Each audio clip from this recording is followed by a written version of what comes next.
Hi there, Jonathan Sims here, and before today's episode, I wanted to tell you about From the Library of Jürgen Leitner, an upcoming The Magnus Archives prequel novel available for pre-order right now at www.rustyquill.com/novel. Return to the world of the Magnus Archives in From the Library of Jürgen Leitner, an official prequel novel written by Nebula, World Fantasy and Aurora Award-winning author Premi Mohammed, with the help of yours truly. From the Library of Jürgen Leitner explores an infamous organization from the Magnusverse for the first time, the perilous private library of the enigmatic collector Jürgen Leitner. From the Library of Jürgen Leitner will be published on October the 27th, 2026, and is available for pre-order now as a hardback, audiobook, and ebook. Visit www.rustyquill.com/novel for more information. That's rustyquill.com/novel, or click the link in the show notes of this episode.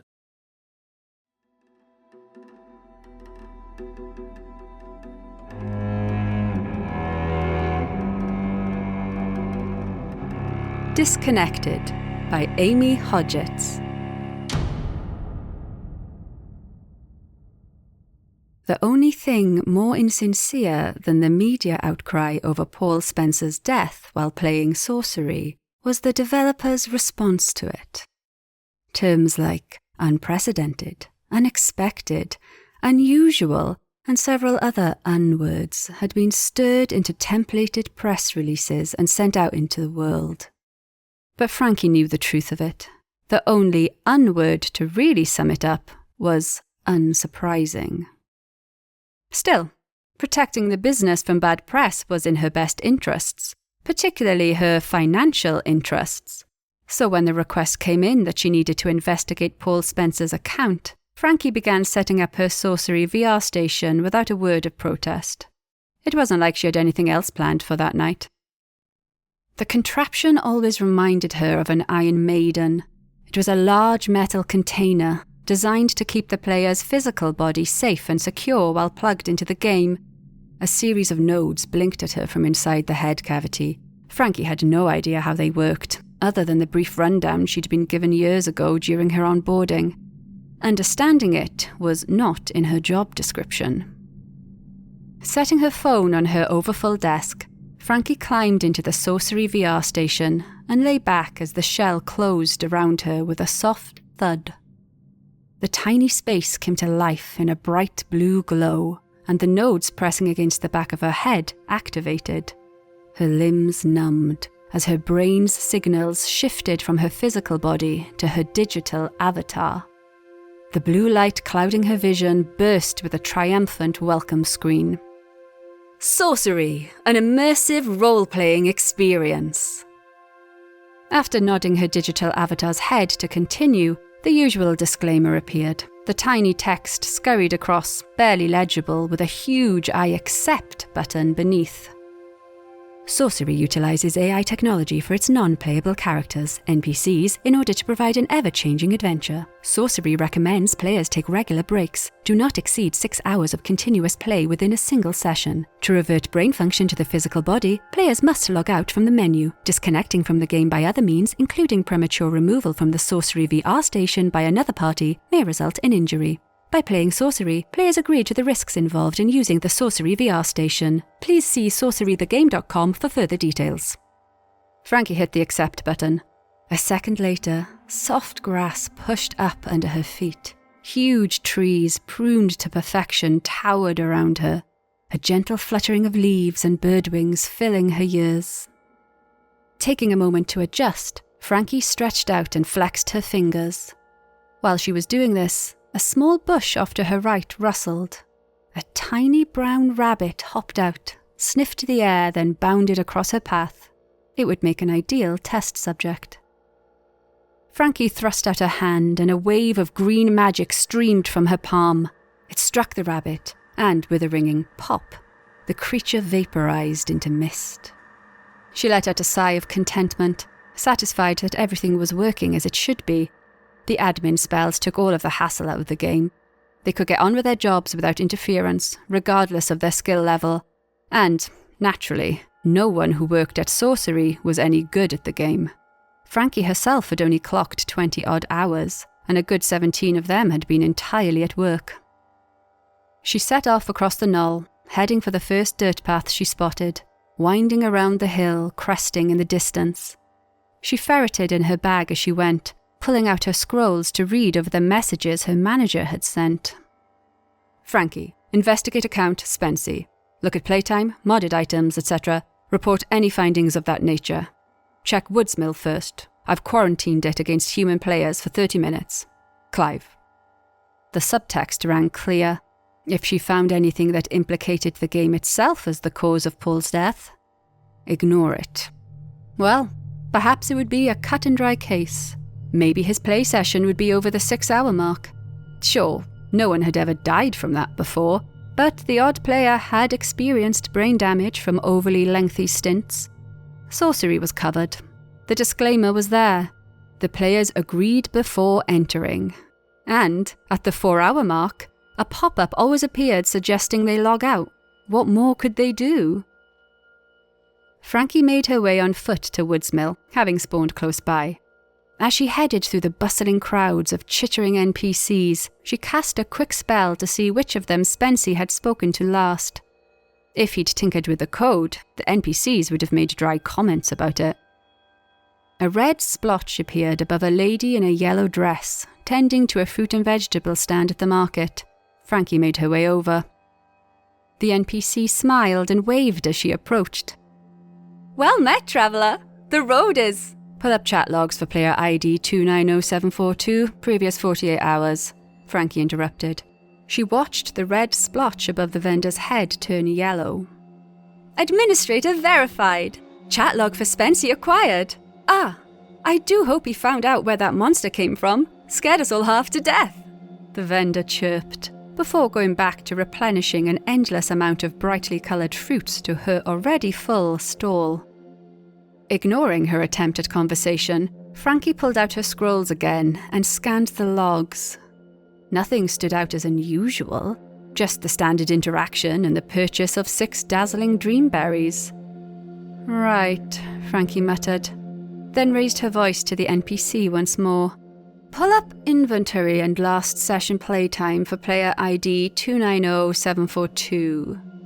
The ink on Frankie's scroll swam across the parchment, changing from the chat log to a surprisingly short inventory list. User, Spency. Level, 49. Inventory, basic armor, 1. Starter sword, 1. Latest session playtime, 179 hours. Frankie read it twice over, her brow furrowing. Why was a level 49 player gallivanting around with a basic sword and armor? Well, at least she had her answer. The lunatic had clocked over a week in the VR station and had most likely died of dehydration. That would clear sorcery of any legal responsibility. Frankie tutted and shook her head, then pulled a red-plumed quill from her satchel to write underneath the logs. Forward logs. Clive. Message. Here's the reason. 179 hours. Must have dismissed a few logout warnings. Case clear. She shoved the parchment back into her bag, considering the job done. But as she looked up again, the fruit vendor was staring right at her, her usually cheery face devoid of emotion. "It wasn't meant to be here," the vendor said. "Log out now. Log out now." Each time the NPC repeated the phrase, she raised her voice. More chanting joined the noise. The armourer across the market square began to shout the same words, the florist to the fruit vendor's right chiming in with the same demand. "Log out now! Log out now!" Frankie staggered back, her heart hammering as the cacophony of demands rose. Every single NPC in the area yelled the same command over and over until, overwhelmed by the bizarreness of it all, Frankie hunched over and shoved her hands out with a panicked scream. Green magic burst forth, blasting a clear circle all around her and obliterating the market square. Gasping, Frankie straightened up. She winced at the damage she'd caused, thinking about the inevitable reprimand. "Piss," she grumbled. pulling out her scrolls again. As she was about to write out a preemptive apology to the dev team, however, another message appeared. Good, but weird. Legal just sent a memo round, 6 more player deaths. Not made it to the media yet, thank God, but we're pushing a pop-up for all players to log out immediately while we do some scheduled maintenance. Team will investigate. You can log out now. Clive. Relief flooded over Frankie, and she couldn't help the laughter that tumbled from her lips. She scrawled back. Jesus Christ, Clive. You could have made the logout message 1,000 times less creepy. I just nuked the market square in Woodsmill. After a few seconds, another reply appeared. Pop-ups are creepy. Right, whatever. Stop bullying the locals and log out. Clive. Chuckling to herself, Frankie tidied away her scrolls and sighed, stepping away from the circle of carnage she'd caused. The other NPCs in the village sauntered through the clearing as though nothing had happened. As she was about to pull up her menu screen, however, a character with a player tag above their head waved at her. Frankie dismissed the menu screen, confused. How had they got past the quarantine? Hey, fellow sorcerer, right? The stranger called as he jogged over, chainmail rattling as he went, a too-bright grin fixed on his face. He held up his hand, letting the telltale green magic dance through his fingers. Are you on the investigation team? Yeah, I was, Frankie said. Out of politeness, she extended her hand. Frankie, Durham office. Cole, New York office. Cole grabbed her hand and shook it with such force that Frankie almost toppled over. Man, I'm glad I ran into you. Actually, I think I figured out what's happening. The NPCs were telling me about something that shouldn't be here, and I figured maybe someone added an unauthorized element to the game. If it's what I think it is, I'd feel a lot better if I had some backup while I checked it out. Can you come with me? I was... Frankie glanced out the village gates. She hated this damn game, but if she could find the cause of all this, it'd look really good for her career progression. I was actually about to investigate the same thing. Yeah, the fruit vendor NPC said something about it to me too. Cole clapped his hands together, which set his chainmail rattling again. Excellent. Follow me then. They made their way out of the Woodsmill and into the forest Frankie had first spawned in. As they travelled, Cole rambled about all his theories, occasionally checking left and right in case any players strayed too close, but the emergency logout recommendation had thinned their numbers, and Frankie found herself alone with Cole. Basically, I reckon someone's added a script that targets player menus, stopping them from logging out. I mean, what are you going to do then? Even if someone finds you, are they going to risk yanking you out of the VR station? I guess some must, and some... well, some folks live alone, right? Cole said. Frankie summoned a weak smile and nod. Right. Cole stopped. His smile fizzled away, and he stared out between the trees for so long that Frankie began to crane her neck, trying to follow his line of sight. By the way, Frankie, I've been meaning to ask you, Cole said, still staring straight ahead. You're a sorcerer, so how come you only have a basic sword and armor? Frankie furrowed her brow, looking down at herself, a protest already dancing on the tip of her tongue. Her character had always been kitted out in a mithril robe, and she had begged Clive for the unlock code for the Phoenix Cry Lance, and right now, she was wearing a dull brown leather tunic. A bland steel sword hung at her side in a too-big scabbard. What? No, She looked back at Cole, but instead of the chainmail-clad knight, 4 humongous, empty eye sockets bared down on Frankie from within a mangled skull twice as tall as she was. Its massive jaws parted as wheezing breaths sent its whole form shivering. Frankie froze. The horror did not. It raised one spindly arm wrapped in ribbons of broken chainmail, then slammed its massive palm upon Frankie, crushing her head down through her body and into her feet. Sheer agony ignited in a white-hot second of delirium.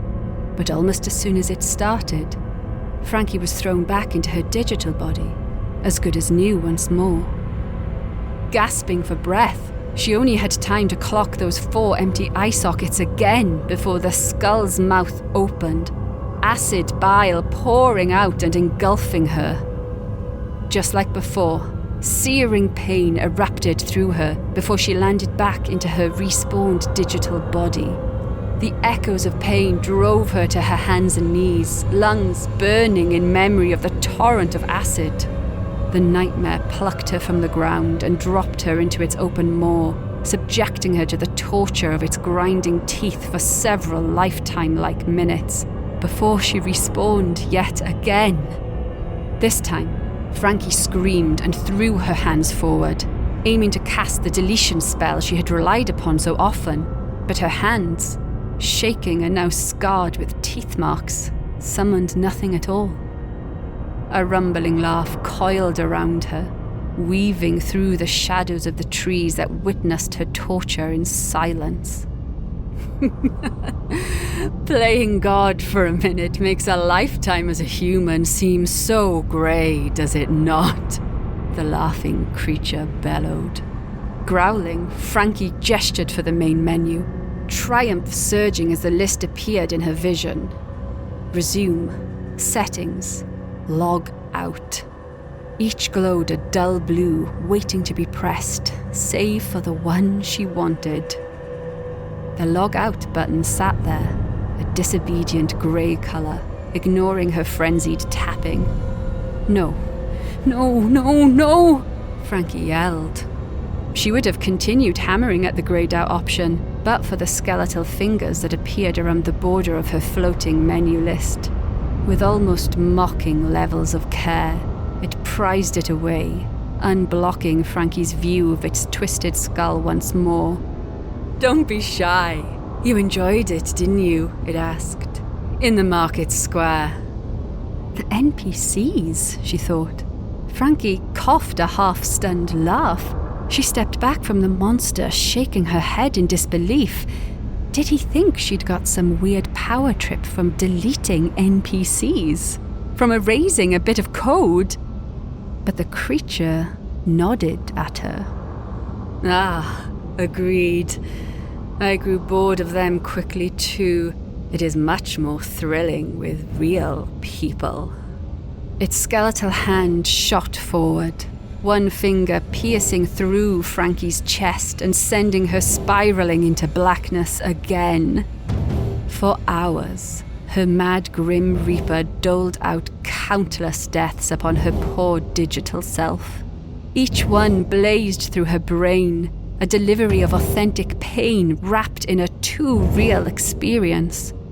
From within the whirlwind of suffering, Frankie held on to a mantra.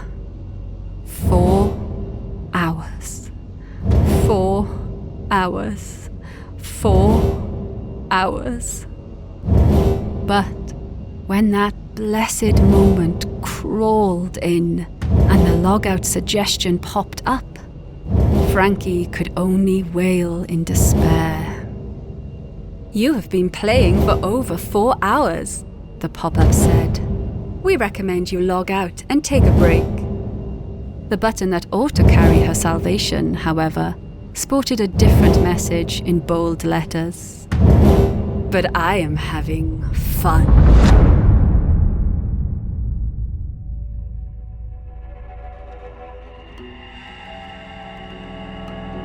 The Magnus Protocol is a podcast distributed by Rusty Quill and licensed under a Creative Commons Attribution Non-Commercial Share-alike 4.0 international license.